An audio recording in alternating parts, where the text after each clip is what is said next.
Muito boa tarde, é com alegria que mais uma vez aqui nos encontramos. Hoje, dia 15 de novembro, quando é comemorado, né, a proclamação da República, então é um momento histórico do nosso Brasil. E nós estamos cá, continuando esse estudo à luz da doutrina espírita, né?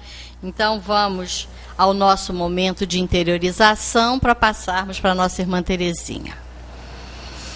Deus, querido Pai, Jesus, amigo e mestre, agradecidos estamos, Senhor, por mais esta oportunidade que estamos tendo de ampliarmos conhecimentos sobre as leis de Deus à luz da doutrina espírita.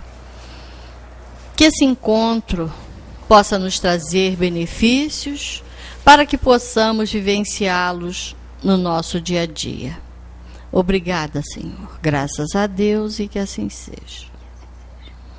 E com vocês, Terezinha, falando de espiritismo e cidadania, porque a nossa irmã Sueli está no Rio de Janeiro.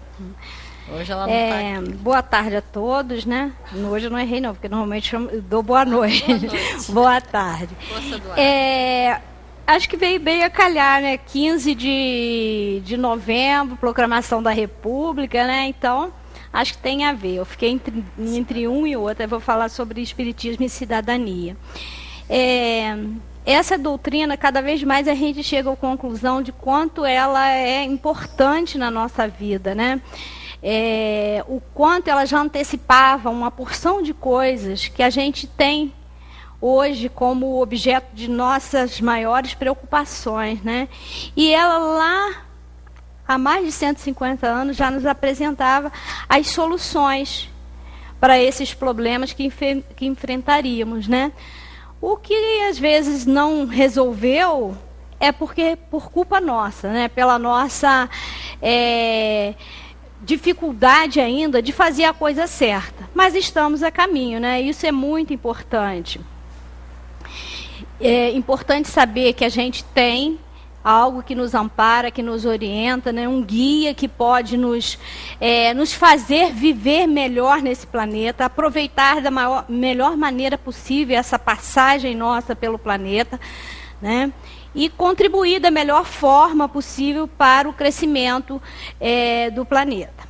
Então, a doutrina espírita, ela, vamos dizer assim, ela já antecipava tudo isso.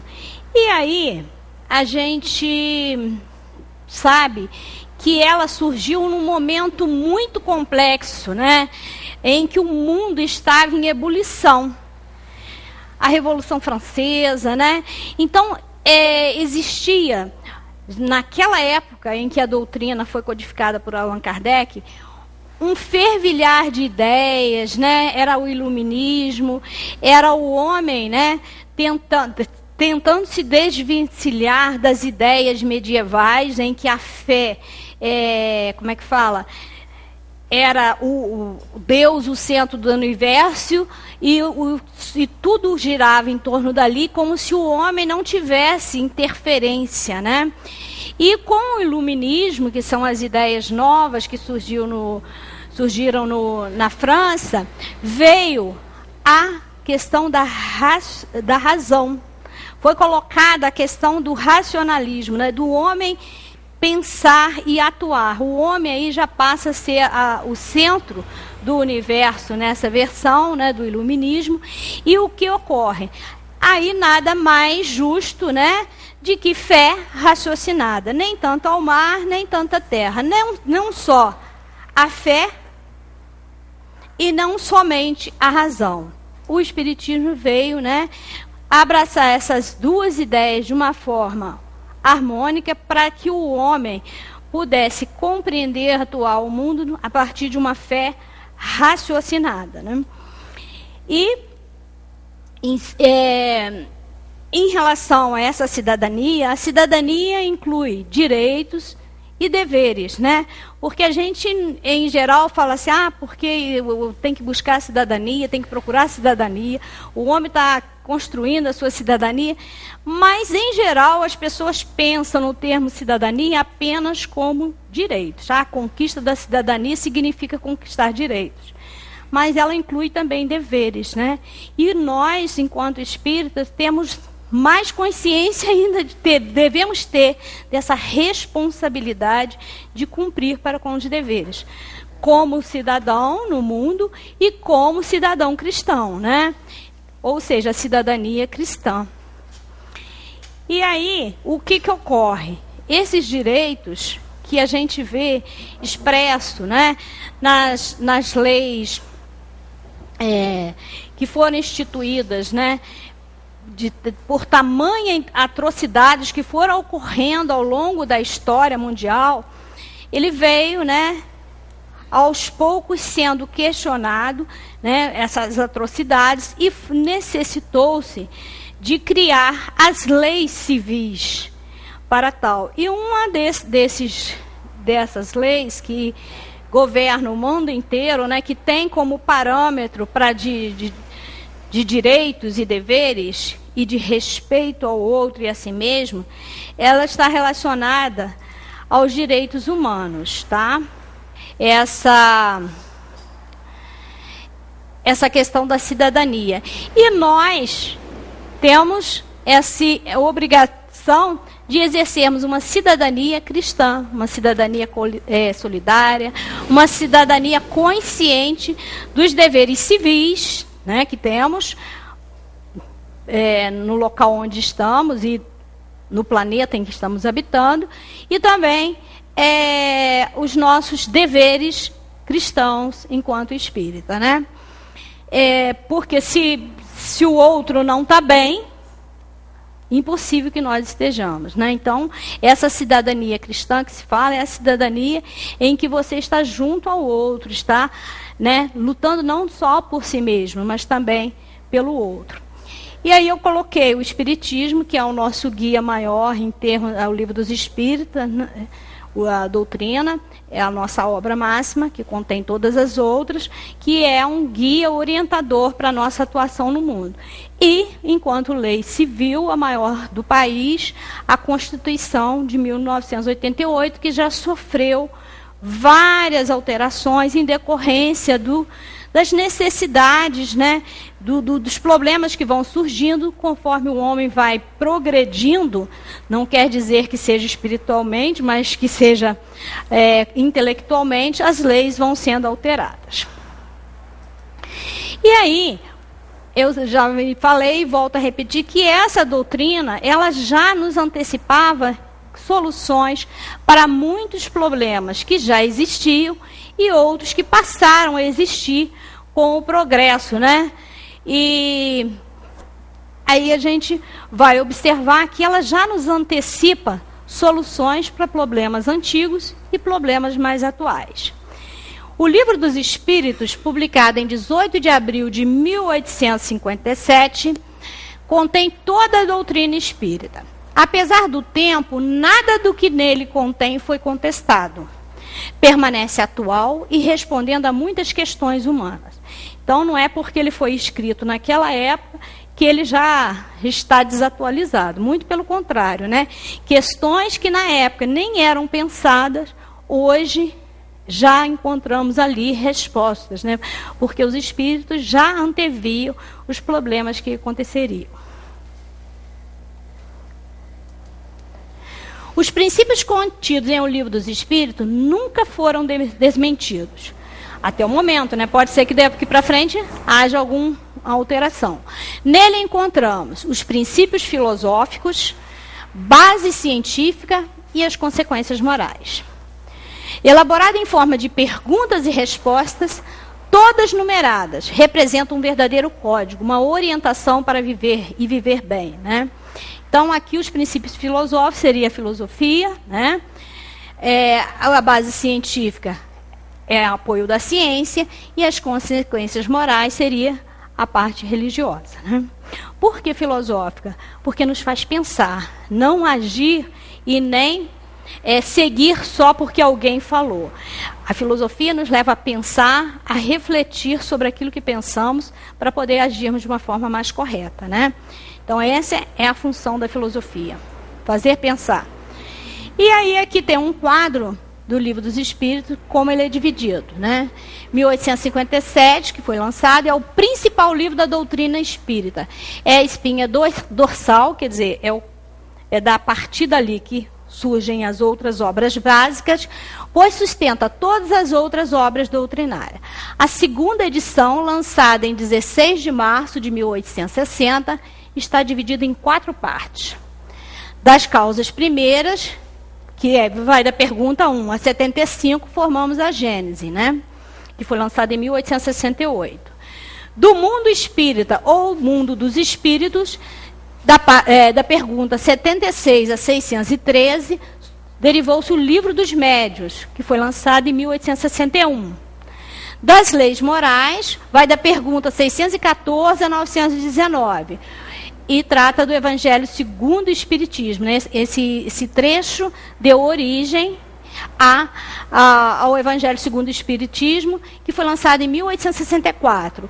Das esperanças e consolações, vai da pergunta 918 ali, como foi um quadro copiado, vai a 1019, mas é porque a 1018 se desmembra em 1018 e 1018A. Mas nós a consideramos como 1018 perguntas.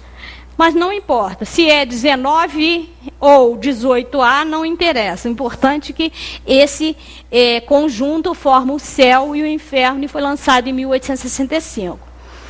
E aí vamos ver alguns princípios defendidos em seu conteúdo, ou seja, no conteúdo do Livro dos Espíritos. E aí a gente vai ver que algumas coisas já aconteciam, já eram comum no planeta. Mas outras são questões que começaram a ser pensadas agora.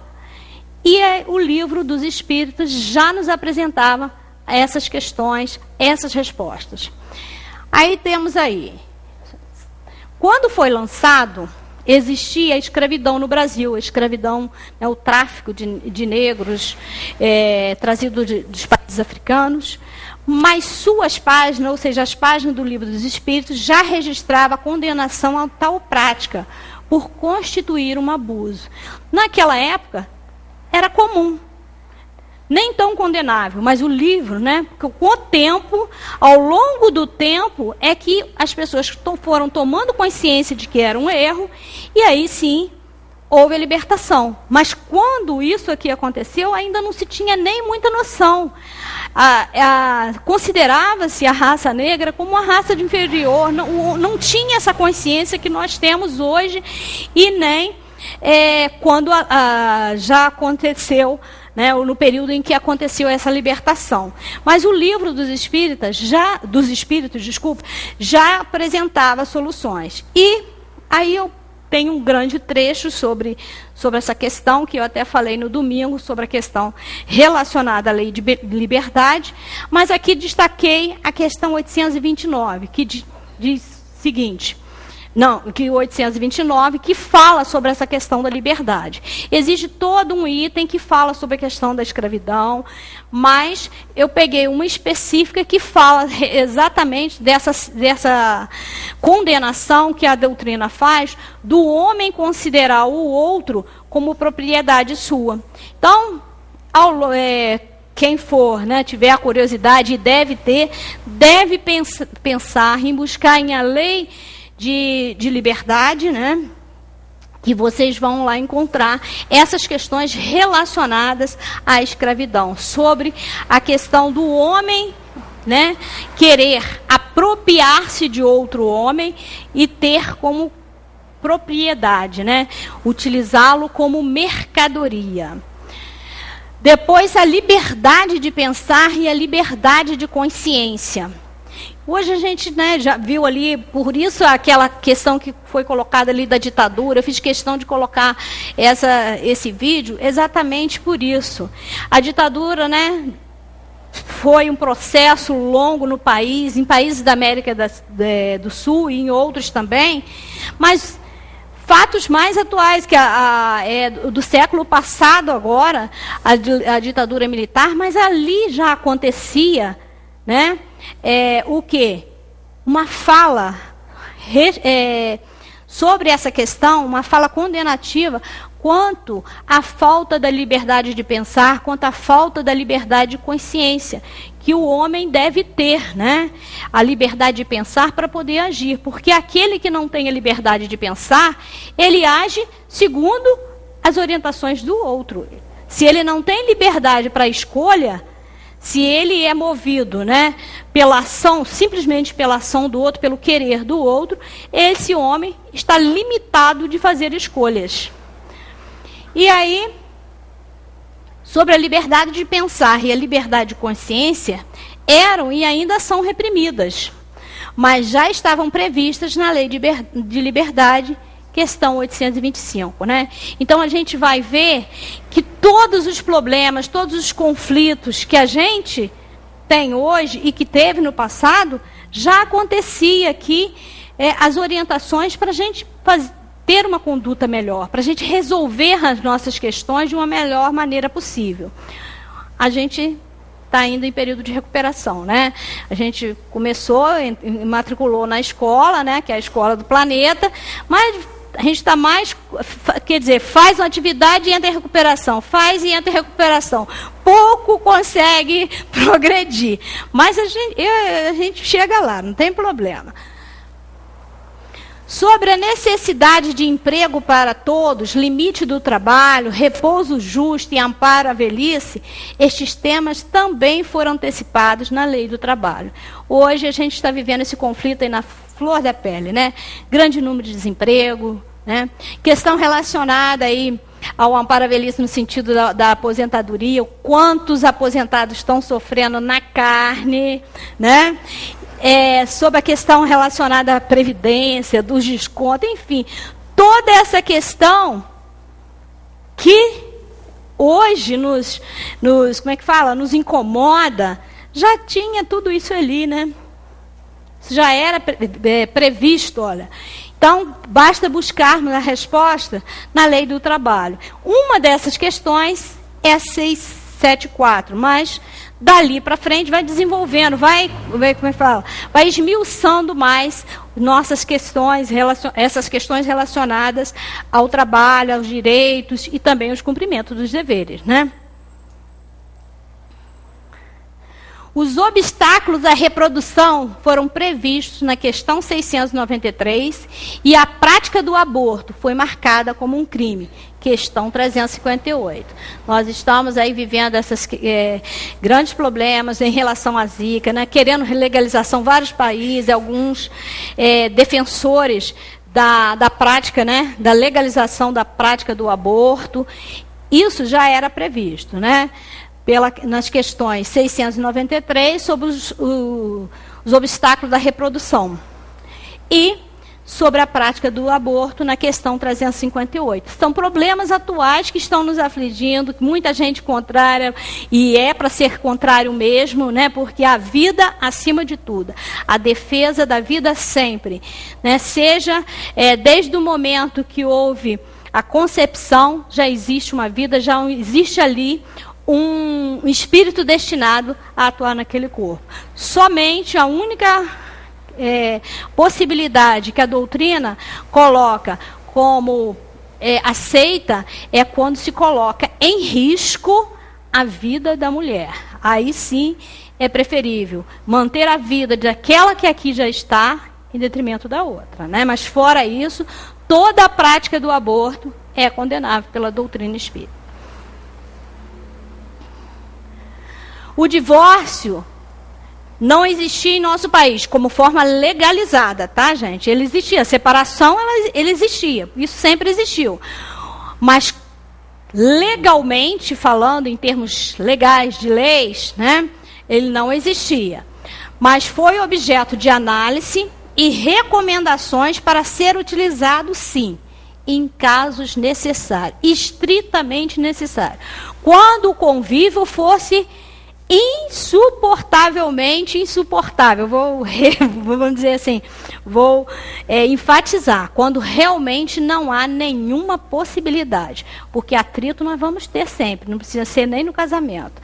Pode ser como pai e mãe, pode ser como filho, como colega de trabalho, como amigo, atritos nós vamos ter. E se veio para o matrimônio é porque tem ali que atritar mesmo para poder chegar nos finalmente, né? Somente aqueles que estão muito acima que poderão, mas não ter atrito. Mas eu nem acredito muito que não haja, porque as relações humanas, elas são estabelecidas pelos conflitos mesmo. E tem que existir para se chegar ao acordo, porque se for tudo maravilhoso, a gente nem teria por que estar aqui, né?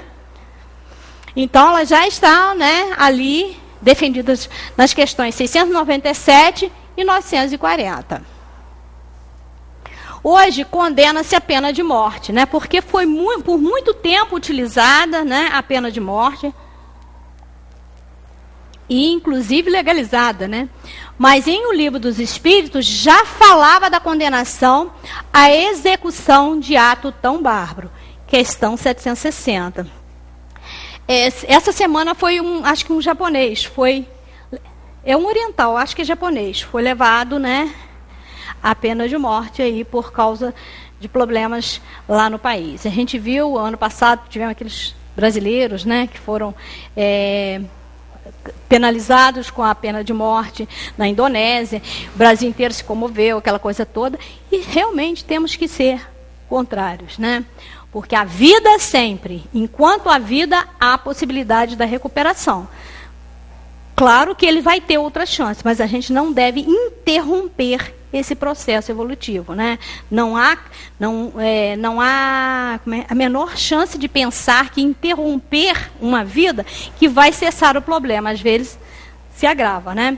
Então, é necessário, sim, investir para que esse espírito tenha a possibilidade de se recuperar, né, e não penalizá-lo com a morte, porque a morte não existe, só existe a morte do corpo. O espírito permanece vivo como sempre, né? E, com certeza, vai ter que voltar para refazer o seu percurso. Atualmente, fala-se muito em ecologia e sustentabilidade. Na época, essas palavras não existiam. Na época que a doutrina espírita foi codificada, não se falava em ecologia e sustentabilidade. Nunca se falou tanto como tem falado ultimamente nessas questões em relação ao comprometimento que o homem tem dispensado ao planeta, né? Fazendo o quê? Agredindo de uma forma irracional. E a gente tem visto o que tem acontecido, grandes tragédias climáticas, grandes problemas relacionados ao estar no mundo, em consequência desse mau uso que se faz dos bens do planeta, né? Dos bens que eu quero dizer, natureza, bens naturais. No entanto, os princípios que devem nortear os homens diante da natureza foram lançados na lei de conservação. Já não se falava em ecologia e sustentabilidade, mas se falava em lei de conservação, questão 702. E na lei de destruição, questão 728. Porque uma coisa, né, é ligada à outra. Ou você conserva ou você destrói. Ou se você destrói, depois você tem que procurar reconstruir, né? Então, apesar de ser um tema bastante atual, as discussões em relação à ecologia e sustentabilidade, a doutrina espírita já nos adiantava orientações sobre esses aspectos. A sociedade hoje combate a caça e protege os animais. Mas esta proibição também já era ressaltada pela obra, na questão 735, né? Hoje existe até leis, né, em relação à pesca, tem determinados períodos não pode, porque foi utilizado de uma maneira tão desordenada que acabou tendo problemas sérios. Então, hoje existem leis para regrar a atuação do homem frente aos animais, né? A caça e a pesca desordenada foram trazendo tantos problemas para a humanidade que foram necessárias leis para regulamentar a pesca e a caça. E até mesmo os maus tratos. A gente está cansado de ver aí sempre leis sendo colocadas em votação sobre a vaquejada, sobre as touradas em Madrid, enfim. Porque o homem, né, com seu instinto bem ainda sanguinário, ainda utiliza para se divertir as brigas de galos, nas rinhas, né? A gente ainda se satisfaz vendo, de uma certa maneira, os animais sendo maltratados, né? Então, isso é uma questão bastante séria. E aí, a questão 735 já fala dessa proteção aí aos animais. E automaticamente, né, as plantas também, né, porque a vegetação aqui está incluída. Prega-se atualmente a reforma agrária, né? Então, a gente está cansada de ouvir falar dos movimentos MST, dessas questões relacionadas à distribuição da terra, né? É um assunto que está sempre em pauta, né? Entretanto, o uso dos bens da terra já tinha sido previsto como sendo um direito de todos os homens. Essa questão é levantada na questão 711 do Livro dos Espíritos, que já fala, né, já antecipa essa problemática em relação do homem e a propriedade da terra, né? E o direito de propriedade, né? Fala da reforma agrária e sobre o direito de propriedade. Foi muito discutido no século que passou, né? Várias nações o contestaram e ainda algumas o contestam, né? O Brasil ainda está incluído aí nas questões relacionadas à distribuição da propriedade das terras, né? Esse direito foi antevisto, ou seja, visto anteriormente, e consagrado como legítimo, na questão 885, desde que não tenha sido adquirido com prejuízo de outro. Ou seja, o homem tem direito à propriedade, né? Ele deve, um direito dele ao estar habitando o planeta. Mas eu não posso adquirir uma propriedade de uma forma ilícita, ou seja, dando prejuízo a outro. Eu tenho esse direito, mas eu tenho o dever de respeitar a propriedade do outro. Eu não tenho que invadir e tomar para mim algo que não seja realmente meu. A violência atualmente é um fato que muito nos preocupa. E a violência já existia também. Hoje ela se torna mais requintada, né, de acordo com as, com o poder de invenção humana. Cada vez as armas são mais letais, mais mortais, né? Mas o assassínio, como um crime inaceitável, já estava previsto na questão 746. Então a violência ela sempre existiu, porque o homem sempre foi violento, né? Ele está a caminho dessa melhora, mas em si nós ainda temos muito de violento em nós.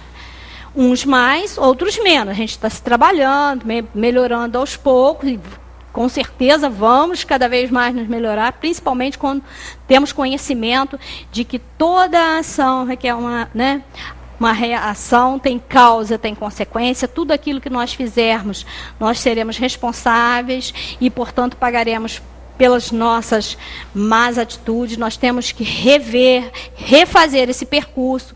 Então, à medida que vamos tomando a consciência, né, de que temos que melhorar, porque senão vamos ter que fazer o dever de casa novamente, automaticamente nós vamos nos tornando mais pacíficos. Mas ainda carregamos muito de violência. Às vezes não é a violência física, mas é a violência da palavra, né? É a violência do gesto. Enfim, é a violência da forma de agir. Às vezes eu não preciso chegar às vias de fato, agredir fisicamente, mas eu posso agredir com palavras, né? E aí, então, o mundo hoje cada vez mais intolerante, a pressa, a correria, essa violência no trânsito. Enfim, não é só a violência de pegar e matar. É toda uma questão relacionada a de não estar harmonizado. Então, quando não se está harmonizado, normalmente, né, a gente se torna violento. E essas questões já estavam previstas no livro, na Doutrina Espírita, na questão 746. E, sucessivamente, outras vão desenvolvendo mais o tema. Há muita injustiça no mundo e a desigualdade de riqueza é um problema. É certo que as injustiças sociais não deveriam existir, pois a igualdade entre os homens independe de raça, de cor ou religião. E essa está disciplinada na Lei de Igualdade, questão 803. A desigualdade social, ela é necessária, porque nós precisamos de sermos diferentes até para poder aprender e ensinar, né? É necessário que existam pessoas com desigualdades sociais para a gente aprender a conviver com essas diferenças. O que nos incomoda e que não pode deixar acontecer é a injustiça social, né? É a questão de sermos injustos e de recebermos essas injustiças. Agora, a desigualdade, ela é necessária, porque é na desigualdade que a gente consegue aprender. Porque se todos formos iguais, nós vamos nos espelhar em quem? Ou vamos ter o quê como, vamos dizer, modelo para a gente aprender? Nós temos o modelo do Cristo como perfeição do Espírito que aqui habitou, e, portanto, essa desigualdade nos faz o quê? Ter como meta sermos iguais a eles, ou iguais no seu procedimento, na sua maneira de atuar no mundo. Agora, se todos nós estivéssemos no mesmo grau de inferioridade ou de medianidade, que exemplos teríamos para poder sermos melhor? Então, é necessário essa desigualdade para a gente aprender com as dificuldades do outro, aprender com o outro, né? E os outros aprenderem com a gente também. Imagina se todos nós fôssemos padeiros, só íamos comer pão, né? Não é verdade? Passar o tempo inteiro só comendo pão. Todo mundo sendo professor, a gente ia passar o tempo inteiro ensinando a quem? Então, nós precisamos dessas desigualdades para que a gente aprenda um com o outro. O que não pode ocorrer e não deve ocorrer é a injustiça social, né? A humanidade sempre se vê envolvida em guerras, como a gente viu ali, foram várias, né, que se sucederam e vem acontecendo diariamente, não só as guerras bélicas, mas as guerras com nós mesmos, com o outro, né, as guerras de briga de vizinho, aquelas guerrinhas que tem marido e mulher, pai e filho, irmão. Guerra é guerra, né? Não importa que arma eu estou usando, se é a língua ou se é o fuzil. É guerra. A humanidade sempre se vê envolvida em guerras, guerras cada vez mais destruidoras que ameaçam a própria sobrevivência do homem. Em O Livro dos Espíritos, já constava que a guerra é fruto da predominância da natureza animal sobre a natureza espiritual. E que um dia ela desaparecerá da face da terra. Ou seja, porque nós deixamos prevalecer em nós o animal, o instinto. Né? A gente não é racional. A gente não deixa, vamos dizer assim, florescer a nossa natureza espiritual. Que deve ser cada dia mais, o quê? Cada dia mais trabalhada, cada dia mais sendo preocupação para que possamos desenvolver, para que a gente possa crescer, para a gente possa melhorar. A gente sempre deixa prevalecer o que há de pior em nós, né? E aí o que acontece? Automaticamente as guerras acontecem. Acontece dentro de casa, no trabalho, na rua, no trânsito. Onde tiver gente, tem guerra. Né? Às vezes a guerra nem é declarada, né? Ela é surda, mas aquela surdez que incomoda, né? Aquela guerrinhazinha fria, né? Como viveu os Estados Unidos e a Rússia. Eram trocar de como é que fala? De armamentos, né, pesado, e nós, que lá na época era questão relacionada às guerras políticas, econômicas, a nossa não, a nossa é a guerra às vezes do desafeto, do desajuste, da língua que fala do outro, que a gente, né, acaba fazendo aquelas guerrinhas que não declara, vamos dizer, cara a cara, a gente fica por trás, né, só estilhaçando o veneninho, né. Isso aí já estava falando na questão 742, sobre essa nossa natureza bélica e guerreira. Mas guerreira no sentido de guerrear mesmo, de luta, não no sentido de guerrear, de luta para sermos melhor, mas de luta para puxar o tapete do outro, né? Quando o livro dos Espíritos foi codificado, homens e mulheres não tinham os mesmos direitos, e ainda continuam não tendo, né?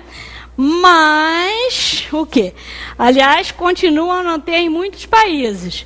Porém, em suas páginas estavam registradas a igualdade dos direitos do homem e da mulher, pois Deus concedeu a ambos a inteligência e a capacidade de entender o bem e o mal.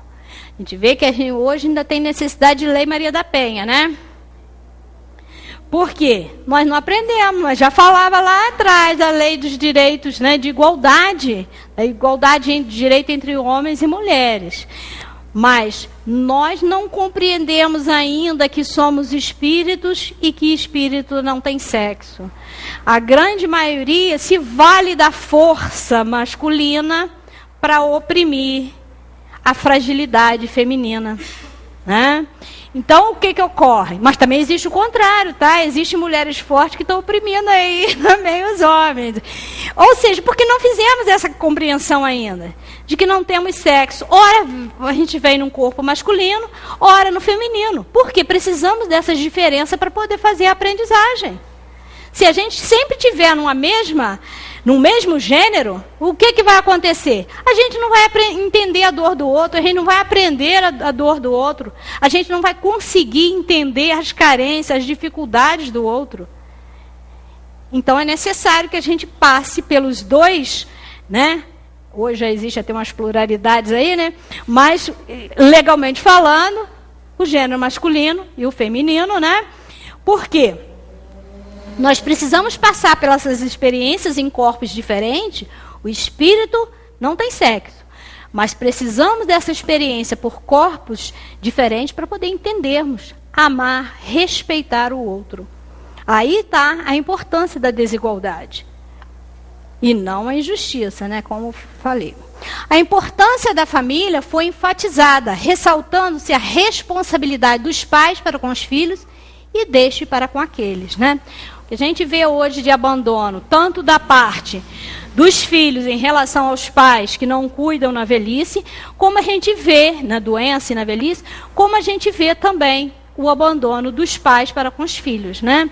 Terceirizando, entregando para as creches, entregando para a rua, não tendo responsabilidades para com aquele que ele assumiu em outro plano, de criar, de educar. Então, falta de responsabilidade, muitas vezes, dos pais para com os filhos e dos filhos para com os pais. Essas questões relacionadas a essa irresponsabilidade de pais para com filhos e de filhos para com os pais estão expressas nas questões 208, 582 e 890. Os vícios, cada vez mais, estão castigando a nossa sociedade. Mas o comportamento do homem diante dos vícios já estava estabelecido. Na questão 893. Né? Hoje, as drogas que já existiam, eles criam novas, cada vez mais alucinógenas, para se satisfazerem, né? Porque a insatisfação ela é interna. Então, o homem vai buscar no externo coisas que possam, na visão dele, buscar coisas que possam lhe dar alegria, prazer. Só que após o efeito, ou às vezes até durante o efeito, percebe-se que não é lá que vai estar a solução para os seus problemas, né? E aqui a gente fala de todo tipo de vícios, não só de vício de droga, de alcoolismo, de fumo, mas todos os vícios, inclusive do uso das redes sociais em excesso. Tá? Aqui, esses vícios estão incluídos todo tipo de desequilíbrio, né? O vício da compra desmedida, o vício do uso das redes sociais em excesso, os vícios de produtos para emagrecer, de produtos para embelezar, né? Pessoas que fazem todo tipo de procedimento para se tornar cada vez mais jovem, que se torna um vício também. Então, aqui está incluído o vício de falar mal dos outros, todo o vício que se possa imaginar. Já estava previsto na questão 893 e seguintes. Fala-se muito que o mundo está repleto de pessoas que só se preocupam com seus próprios interesses. Por isso, o combate ao egoísmo é ação indispensável, por ter sido apontado como câncer moral da humanidade. Questão 913. O egoísmo, ele sempre existiu, né? Mas o isolamento cada dia está se tornando maior. Por quê? Em decorrência dessa violência e das grandes cidades, das metrópoles, as pessoas se desconhecem. Então, além do egoísmo, há o isolamento. Cada dia mais pessoas juntas e solitárias. Né? A gente cansa de observar isso. Se senta num restaurante, se está numa festa, em qualquer lugar que você esteja, existe uma mesa de pessoas, cada um no seu celular, cada um falando consigo mesmo, com milhões de pessoas distantes, e o que está ali do seu lado não está te ouvindo e nem falando com você, né? Então, o egoísmo aqui, como câncer da humanidade, já existia sempre. Agora, o isolamento é uma coisa que nós estamos fazendo opção atualmente, que cada vez mais continua exacerbando o egoísmo. Por quê? Você se volta para si mesmo. Você está num grupo, mas você não consegue ter relação com esse grupo. Você se relaciona com qualquer pessoa, com desconhecido. Fala com qualquer um, menos com aquele que está ao seu lado, menos com o seu vizinho, menos com o seu amigo. Enfim, eu acho isso daí que é uma questão muito séria. Esse ano eu estive no Uruguai e eu vi uma coisa que eu fiquei bastante invejada. Invejada, né, não é uma boa colocação, mas sim. Porque o que aconteceu? O que eu vi é muito diferente do que eu presencio aqui no país. Eles, né, têm um horário de encerrar o trabalho dele, e lá, como é que fala? À noite demora um pouco mais a chegar do que aqui, que tem uma diferença de fuso horário e acaba. As pessoas vão para as praças conversar, brincar, ouvir música. E você não vê ninguém com o celular na mão, a não ser especificamente quando você está fazendo a ligação. As pessoas brincam, andam de skate, tocam violão, ouvem música, sentam, os idosos todos sentados, jogando cartas, jogando dominó. E eu achei isso fantástico. Foi uma coisa que assim me chamou muita atenção. Porque eles tomando chimarrão. Eu achei isso muito interessante, porque nós perdemos esse convívio. Lá tem muitas praças, e as pessoas estão sempre nas praças conversando, se movimentando, e eu achei isso um barato, né? Um barato que para a gente deveria ser seguido. Na obra encontra-se ainda a consolação para a perda dos entes queridos, que não desaparecem, mas apenas mudam de estado. Então, aqui, a morte, né, física, ela é entendida como a vida que prossegue, ou seja, a reencarnação. A obra, né, nos consola, dizendo que não perdemos nossos entes queridos, apenas nos distanciamos temporariamente, né? E isso nos dá o quê? Uma satisfação enorme, saber que não perdemos as nossas convivências, a gente não perdeu os nossos afetos, os nossos amores, que a gente vai reencontrá-los em algum momento. Questão 934. A condenação ao suicídio como ato lamentável que deve ser evitado a todo custo foi ressaltada em forma de pergunta e resposta, né? Nós temos aí grande problema relacionado a isso, principalmente aqui em Friburgo, e já se condenava, né, o suicídio, que é um ato condenável, na questão 943. Mas também não quer dizer que vai ser penalizado para sempre. Terá outras oportunidades para refazer o percurso. Mas é condenável. Por quê? A gente sabe que não se tira a vida do espírito e do corpo. E a pior decepção que vamos ter, né, que se tem quando se suicida, é saber que não morreu. Ou seja, ele não resolveu os problemas dele, ainda arranjou mais um. Ou alguns, né? Além de tudo, a doutrina espírita é otimista. Ensina que a morte não existe, que apenas mudamos de estado e que o temor da morte decorre apenas de nossas imperfeições pessoais, já que a vida continua. Nós tememos porque sabemos o que vamos encontrar, né? Exatamente, porque a gente não está aqui de primeira vez. A gente já fez esse processo algumas vezes, então por isso que a gente teme, porque a gente já conhece. Mesmo que nas nossas lembranças atuais, enquanto, como é que fala? Agora, reencarnado, não lembremos, mas a gente sabe que quando a gente deixar esse corpício, como diz o outro, a gente vai lembrar de tudo e aí a gente vai ver, né? Por isso que é o nosso medo. Leia, estude e pesquise sobre o livro dos Espíritos e descobrirá que você é filho de Deus e que tem direito à felicidade sem medo. Essa é a recomendação. Foi uma readaptação de uma crônica que eu li e que fiz como é que fala? Apanhado desses tópicos que já foram anteriormente adiantados pela doutrina espírita. Você quer que eu termine, Anjo? Porque não sobrou quase nada. Tá? Então tá, gente. Muita paz para todos, boa tarde. E que a gente possa se dedicar a estudar e compreender essa doutrina, que ela muito, com certeza, muito tem nos ajudado e muito vai nos ajudar. Fiquem em paz e que Deus nos abençoe. Eu tinha trazido para a gente estudar um pouquinho, né? Mas eu falei com ela, eu ia até passar um vídeo, não fazer. Importantíssimo esse estudo que ela fez. Ela separou por tópico, por assuntos. Quer dizer, para quem quer pesquisar, realmente essa palestra dela é importantíssima, tá? Mas eu tinha trazido bem-aventurados os aflitos. Olha bem que coincidência. Nós todos somos aflitos.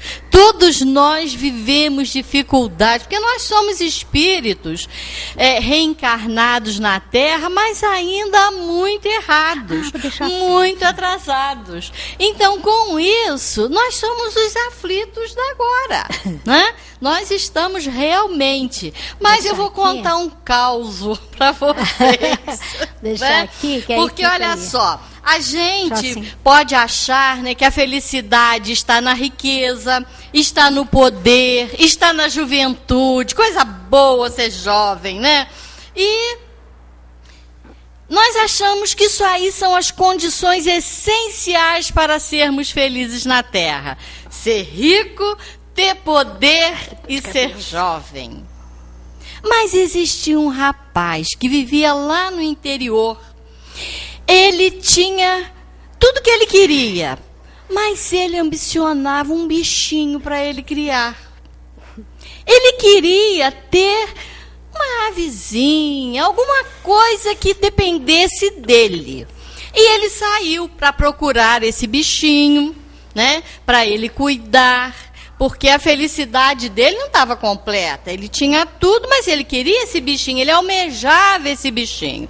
E saiu a procurar. Procurou muito pelas florestas, até que ele viu lá no alto do morro uma ave entrando num ninho. E ele, depois de muita dificuldade, de muita escalada, ele chegou lá e eis que tinha um filhotinho lá.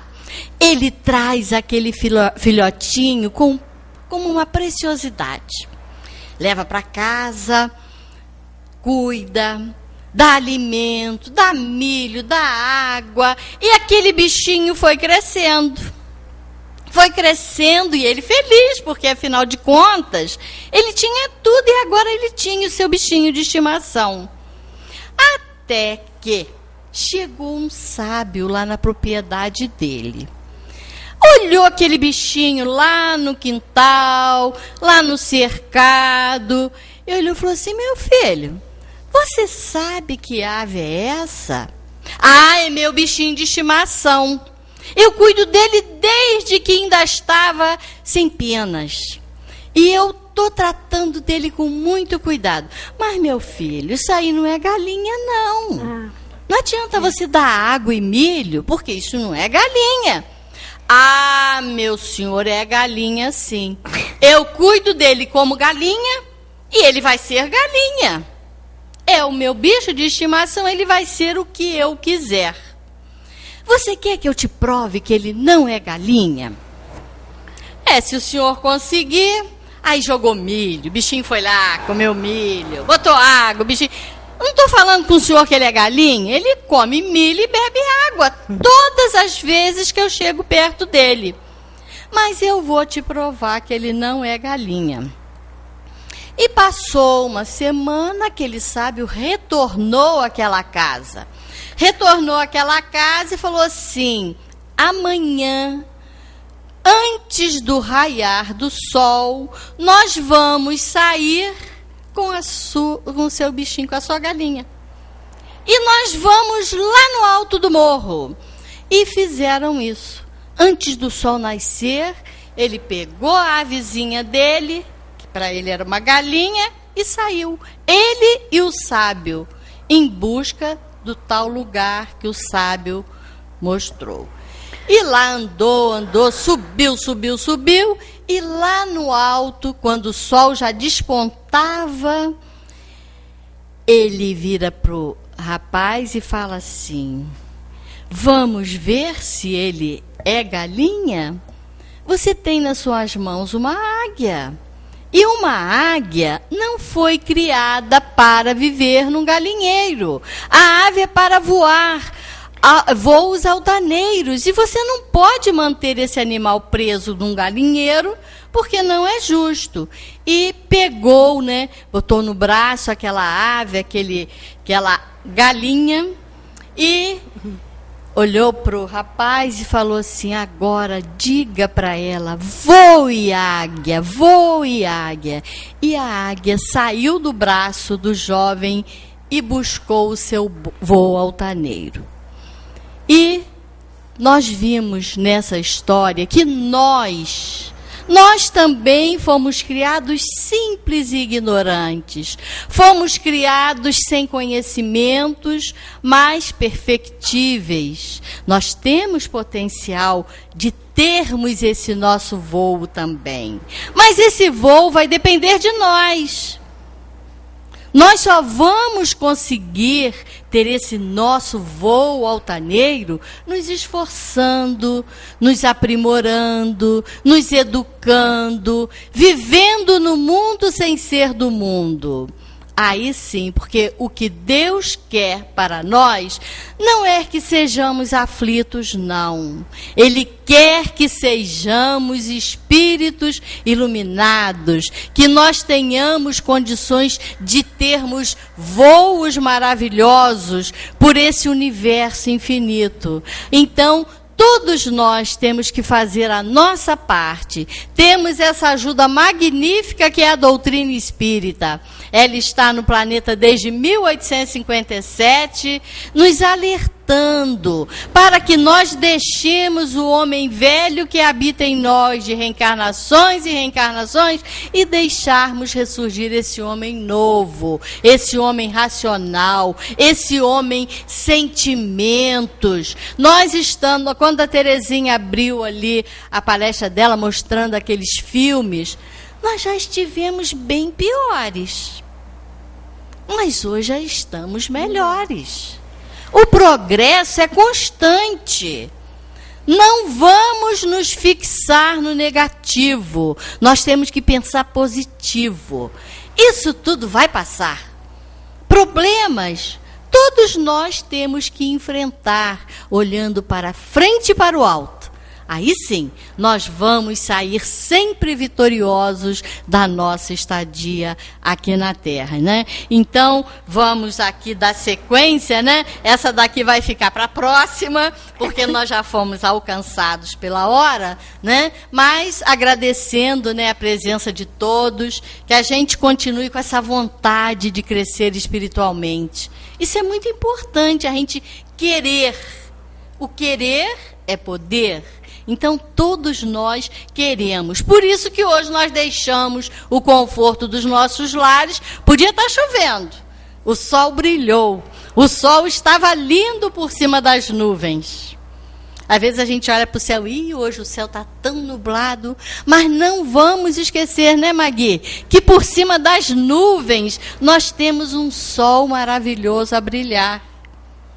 Então, vamos olhar sempre para esse sol maravilhoso que está aí, né? E nos dando sempre chance da gente pensar positivo. Porque nós estamos, tenho certeza, todos nós que aqui nos encontramos, estamos preocupados com o nosso crescimento espiritual. Porque se a gente estava em casa, no conforto do nosso lar, vendo lá a televisão que não soma muito, fazendo alguma coisa, não importa. Nós aqui viemos e nós estamos buscando esse nosso voo espiritual. Vamos fazer essa parte, né? Para a gente poder realmente evoluir.